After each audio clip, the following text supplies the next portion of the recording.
판도라 상자면 저게 열릴 경우에는 참 감당할 수 없다. 뭐 이런 뜻이 되는데요. 판도라 상자라고 하면은요. 자, 그러면은요. 지금 추미애 법무장관인데 그 앞에 이낙연 전 대표가 나와 있는 이 사진이 겹쳐 있거든요. 일단 첫 번째 준비된 영상 확인해 보겠습니다. 들어보시죠. 근데 그게 이제 그 아무 일 없었던 것처럼 네. 그냥 저희 소임은 여기까지입니다 이렇게 돼야 되는데 네. 그게 이제 안 되는 거죠. 그날의 그 상황이 네. 너무 충격적이었기 때문에 드렸어요. 하셨겠네요. 네, 그러나 그러나 당에서 요구한다. 그런 네. 표현도 당에서 재보궐 선거 치러야 되니까 검찰 이슈가 퇴장해야 된다. 국무총리 지냈던 그 당 대표께서는 우아하지 않았다, 거칠었다, 계속 그런 말씀을 하셨단 말이에요. 네. 이낙연 대표는 그렇게 하면 안 되겠죠. 재보궐 선거 때문에 제가 퇴장해야 된다라고 하면 안 되겠죠. 당을 위해서. 네네네. 자, 박정화 의원이 갑자기요.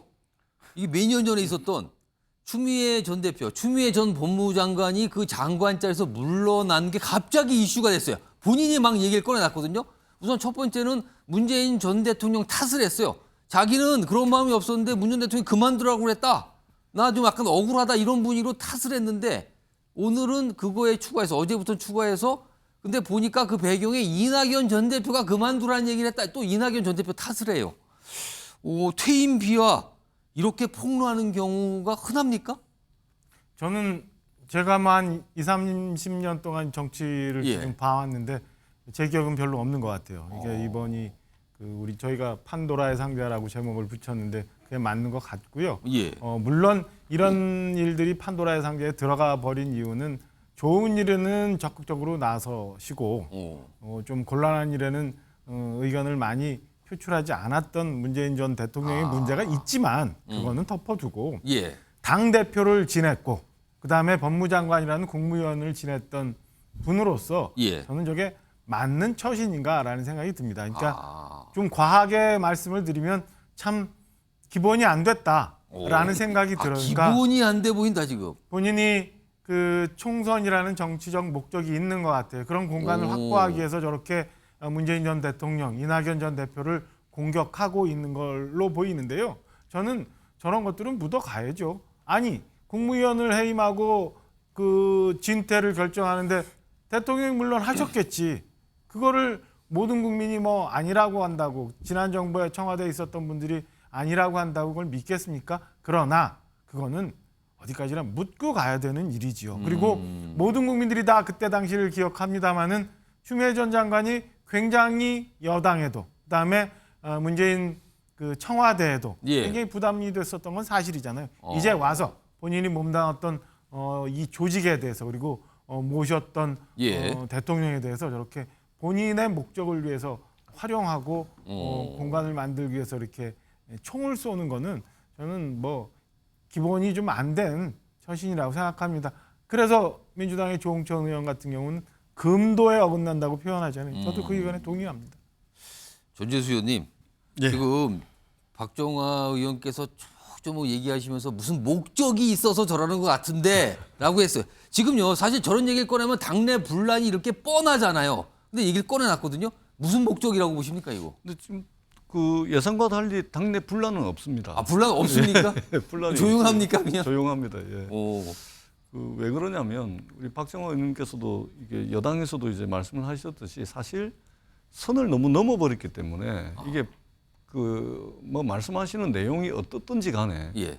이게 이미 선을 넘어버린 것이기 때문에 이게 분란이 될 수가 없는 선을 겁니다. 넘어버려서 예. 누가 봐도 이건 뭐 그, 그냥 예. 너무하는구나 이렇게 판단한다는 이건 겁니까? 아니지 이런 거죠. 선을 너무 넘어버리니까. 그러니까 예. 이게 논란이 되려면 이게 어느 선 안에서 예. 지켜야 될 선이라는 게 있는 거 아닙니까? 그 안에서 뭔가 예. 논쟁의 불씨가 되거나 이런 걸 해야지 선을 완전히 그럼 넘어버리니까. 왜 손을 넘었다고 보십니까? 그러니까 저는 그 백발 천발 양보를 하더라도 예. 저도 이해가 안 됩니다. 이해가 안 된다. 굉장히 실망스럽다는 말씀을 드리고 우리가 살아가면서 있잖아요. 예. 세상 천지에 할 말 다 하고 사는 사람 몇이나 되겠습니까? 예? 더더구나 예. 전직 장관을 하고 전직 당 대표를 했고 5선 국회의원을 하신 분이 예. 세상만 사면 하고 싶은 이야기 그냥 뭐 아무 데서나 다 해보고 예. 아니 이런 사람이 몇이나 되죠? 우리가 부부 사이에도 할 말 다 하고 사는 사람 몇 없어요. 저는 가려서 하시라 이 말씀 꼭 드리고 싶습니다. 전재수 의원님이 약간 화가 나시는지 그냥 어떻게 하고 싶은 말 다 해뿔고 하고 사투리가 살짝 섞여 들어서 나오셨어요 지금요. 자 지금요 이렇게 오늘은 어제부터 이낙연 전 대표까지 거론이 되는 상황이잖아요. 그래서 이른바 친이낙연계, 친낙계 정치인의 목소리를 좀 담았습니다. 들어보시죠. 21년도 대선 후보 경선 내내 선명하게 말씀을 드렸는데 여러 번이죠. 그런 사실 자체가 없다. 그리고 그렇게 알고 있다 그러면 오해에 근거한 거다. 그 사실은 본인이 너무나 잘 압니다. 재공연, 재상연을 하는 이유는 현재 본인의 목적과 목표가 분명히 있는 거죠. 근데 그것은 아마 정치적 목표일 거고요. 아마 이낙연하고 각을 세우고 반대쪽에 서 있겠다라는 목표가 있는 거 아닌가 싶어요. 약간 현재 이낙연 전 대표 입장에서는 어이는 없지만 또 이걸 구구하게 설명할 필요가 있나 하는데 굉장히 좀 망설이고 있고요. 이낙연 전 대표 입장에서는 어이가 없다 지금 다 어처구니가 없다 이런 생각을 갖고 있다고 좀 설명이 됐어요. 자, 서정욱 변호사 궁금한 거는 추미애 전 장관이 도대체 무슨 그림을 그리면서 이런 얘기를 꺼내놓은가? 왜 판도라 상자의 뚜껑을 열고 있는 건가? 이겁니다. 뭐 제 생각은요. 예. 저는 이제 추미애 장관이 문재인 대통령을 짓밟고 그다음에 이재명 대표 손잡아서 광진을에 출마하려는 정치 재개. 가만있어 잠깐만요. 그러니까 누구를 밟고 누구의 손을 잡아서 원래 본인이 국회의원 시절에 가꾸던 지역구인 광진을로 가려고 하는 거다 이렇게 예. 보시는 겁니까? 그렇죠. 결국에 정치 재개인데요. 예. 왜냐하면 이게 본인이 정치 재개하려면요. 지금 이게 야권에서는 윤석열 대통령이 검찰 독재 예. 이게 제일 비판하는 거잖아요. 오. 그럼 이게 이 책임이 누구한테 있냐? 윤석열 검찰 독재 책임이 내한테 있는 게 아니고 문재인 대통령에게 있다. 그때 윤석열 총장을 자르고 내를 갖다가 이게 유임시켰으면 윤석열 정부가 없었지 않겠냐? 그 얘기를 하고 싶은 예, 거예요? 그 이야기를 지지층한테 호소하는 거죠. 그리고 이게 광진을이 고민정 의원은 이게 문재인 대통령의 숨길까지 느낀다는 이런 분 아닙니까? 그 지역에 가려면 그 어차피 친문이거든요. 예. 따라서 저는 이런 정치 복귀를 위해서 희생양이 필요한 거죠. 이게 보통 우리 일반 국민들은요. 보수층이나 예. 일반 국민은 전부 윤석열 정권의 탄생의 80%는 추미애 덕분이다.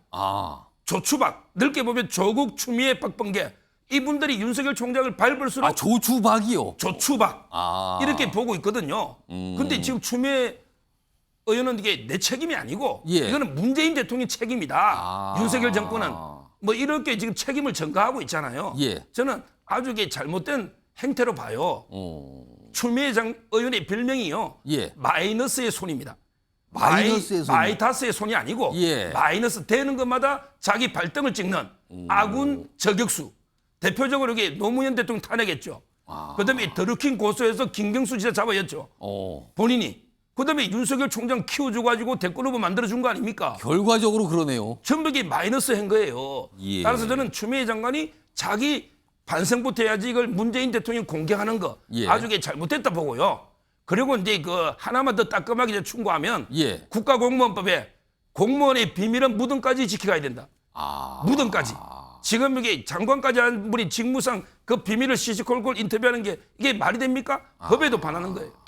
그러니까 인사상을 이렇게까지 얘기하고 다니면 되는가 뭐 이런 지적이신데 자 박원석 전 의원께서는 도대체 추미애 전 장관 무슨 생각에서 이런 얘기를 갖고 꺼내고 있는 걸까요? 아니, 지금 뭐 서 변호사 말씀하셨듯이 정치 재개를 해야 되는데 예. 어쨌든 추 장관한테는 윤석열 정부 탄생의 1등 공신이라는 건 멍해가 있어요. 그 멍해를 벗고자 하는 거죠. 그걸 빨리 없애버려야 된다. 그런데 이제 그거를 다른 데로 책임을 돌리는 거지 않습니까? 결국에는 당시에 이제 문재인 대통령과 당시의 청와대로 책임을 예. 돌리는 거고 뭐 이낙연 대표까지 나아간 건데 근데 정무직 장관이 그 임면에 관해서 이제 와서 이제는 말할 수 있다. 마치 무슨 대단한 비밀이라도 있는 것처럼 얘기하는 것도 이치에 맞지 않고요. 임명권자, 인사권자가 나아가라면 나아가는 거고 물러서라면 물러서는 겁니다. 근데 당시 상황을 보면 검찰총장은 어쨌든 형식적으로 임기가 있어요. 그렇죠. 그리고 당시에 윤석열 총장이라는 사람이 예. 대통령이 인사권을 행사한다고 물러날 기세가 아니었습니다. 파열음만 더 커졌을 예. 가능성이 높고 그리고 누구의 잘잘못을 따지기 어려울 만큼 사실은 문제였습니다. 그때 추미애, 윤석열 두 사람 다. 너무 그냥 대립을 하고 있는 상태여서. 그래서 대통령은 정치인이기 때문에 정부적 예. 상황을 고려해서 이제 이쯤에서 이제 장관직을 거두겠다라고 얘기를 했으면 그거는 추미애 장관하고 당시에 협의할 문제도 아니고요. 본인 동의를 받아야 될 문제도 아닙니다. 그건 인사권자의 고유한 권한이죠. 그렇죠. 엄격히 따지면 그렇습니다. 근데 마치 나하고 나의 동의도 받지 않고 일방적으로 인사권을 행사했다는 식으로 그것 예. 때문에 오늘날 이 상황이 됐다는 식으로 얘기하는 것 자체가 예. 전 전혀 이치에 맞지 않는 얘기고요. 어. 설마 이제 일부 이제 서운함이 있었다 하더라도 이제 와서 본인을 이제 장관으로 임명했던 그리고 지난 정부 당시에 그 집권당의 대표를 지냈었지 않습니까? 그러면 저 공동 운명체예요. 예. 본인 책임도 있는 겁니다. 근데 마치 문 대통령이 무슨 기회주의자였다라는 식의 얘기를 하고 다닌다는 건 정치 도의에도 심하게 어긋나는 거고요. 예. 저렇게 정치에서 성공할 수 있겠습니까? 게다가 저분이 과거에 노무현 전 대통령 탄핵했던 전력까지 있잖아요. 그런 기억을 다시 지금 본인 스스로가 불러일으키는 그런 이상한 정치를 하고 있는 게 아닌가 싶어요. 그래서 그런지 요즘에 아까 잠깐 서정욱 변호사가 얘기했어. 고민정이 지금 지역구로 있는 서울 광진을 얘기가 참 많이 나와요. 거기서 뭐 어떻게 되는 거냐. 갑자기 그 얘기가 꺼내기 시작을 하는 분들이 많습니다. 자, 그리고요.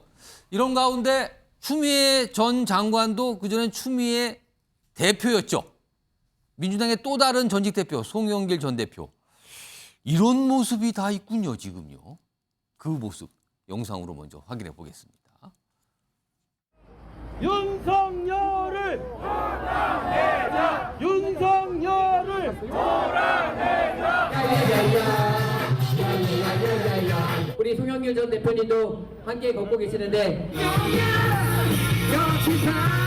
윤석열 대통령에게 말씀드리고 싶습니다. 뭘 그렇게 모든 것을 문재인 대통령 핑계를 대고 뭐 무너져간 나라를 바로잡겠다고 정말 너무 뻔뻔한 거 아닙니까? 뭘 무너졌어요? 자, 지금 송영길 전 대표가 등장한 저 영상에서요. 시청자 여러분들이 눈여겨보셔야 됐었을 장면은 내용 문제가 아니고요. 송영길 전 대표 옆에 누가 있는가였어요. 유튜버 변희재 씨. 우파 유튜버 또는 뭐 극우 유튜버 이렇게 좀 표현이 되기도 하죠. 그분하고 같은 장소에 같은 목적을 갖고 있었던 겁니다. 그러자 화면 보겠습니다. 조응천 의원이 뭐 같이 있었네요. 보고 읽었어요. 여기 굵은 글씨로. 아니 살아생전에 이런 모습도 볼 수 있구나. 깜짝 놀랐다. 방금 지나갔던 앞에 화면 다시 한번 불러오겠습니다. 두 인물이 같이 있었던. 청주에서 열린 좌우합작 집에서 나란히 행진.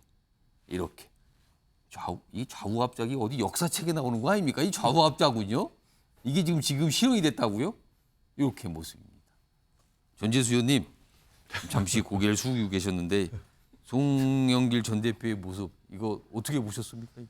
무슨 연유에서 저런 그림이 그려졌는지 저도 한번 물어보겠습니다. 물어보고 싶으십니까? 물어보고 다음 도대체 왜 저도 저런 모습 상상이나 해보셨습니까? 일단 잘 이게 그 생각이 잘 정리가 안 되네요. 예, 그래서 제가 한번 물어보겠습니다. 아마 이게 그 윤석열 정부를 같이 비판하는 뭐 그런 이제 목적이 부합을 했기 때문에 그랬던 것 같은데. 그거하고 무슨 태블릿 PC에 대한 같은 의견 뭐 이렇게 좀 공통점이 예. 보여요 지금요. 예, 그래서 제가 한번 구체적으로 한번 물어보고 예. 말씀드릴 기회가 있으면 드리도록 그렇게 하겠습니다. 예. 전재수 의원님께서 이렇게 한숨 쉬더니 좀 물어보고 싶다 이 말씀을 정리해 주셨는데 손정욱 변호사. 뭐 제가 이제 옛날에 그 변희재 씨 변호를 했거든요. 태블릿 PC 관련해서. 예. 그래서 저는 이제 그 진실은 제가 정확하게 모르지만 예. 의혹을 제기할 만했다. 이래서 제가 무죄를 변희재 씨 주장했던 적이 있습니다. 예. 근데 저는 제 입장에서는요. 예. 원래부터 이게 탄핵을 좀 이게 저는 비판했고요. 그다음에 태블릿 PC도 좀 문제가 있다. 이렇게 제기하는 일관성이 있어요. 저는. 예. 근데 송영길 대표가 망가져도 이게 완전히 유분수지 어떻게 저렇게 망가집니까? 태블릿 PC는 탄핵의 도화선이 됐던 거예요. 이게 뭐 수사기관에서 아무리 한동훈 장관, 윤석열 대통령이 공격하려고 해도 이걸 조작됐다고 하면요. 그럼 이게 탄핵의 정당성까지도 의심받는 거예요. 그 점에서 저는 상당히 문제고요. 예. 그다음에 하나만 더 송영길 대표가 변호사 아닙니까? 우리가요 처벌 안 한 데서 범죄가 아닌 거 아니에요. 예를 들어 극단적인 선택을 시도했는데 살아났다. 예. 그러면 이게 시도한 사람은 처벌 안 해요. 안 하잖아요. 근데 우리 형법에 자살 교사 방조가 있어요. 거기에 방조하거나 교사한 사람은 처벌합니다. 예. 이 말은 이게 극단적인 선택 자살도 범죄라는 거예요. 따라서 이게 자기가 자기 컴퓨터 하드디스크 빼내버리고 핸드폰 포맷하고 이거 증거인멸 맞아요. 그래서 교사나 방조하면 처벌합니다. 예. 다만 자기가 자신은 기대 가능성이 없어서 책임이 조각될 뿐이죠. 근데 이걸 아예 마치 방어권이다. 이렇게 주장하는 것도 저는 이게 국민들한테 아주 나쁜. 그럼 앞으로 이게 수사받을 때 다 없애라는 거 아니에요? 예. 방어권이니까. 예, 이게 예. 말이 되느냐는 거죠. 지금 뭐 아까는 추미애 전 장관은 전 장관, 그렇지만 앞서 전 대표, 그리고 송영길 전 대표, 민주당의 전직 두 대표. 많은 분들이 약간 이건 뭘까요? 뭐 이렇게 좀 판단하시는 것 같아요. 지켜보겠습니다. 앞으로 어떤 모습이 더 가는 건지 지켜보도록 하고요.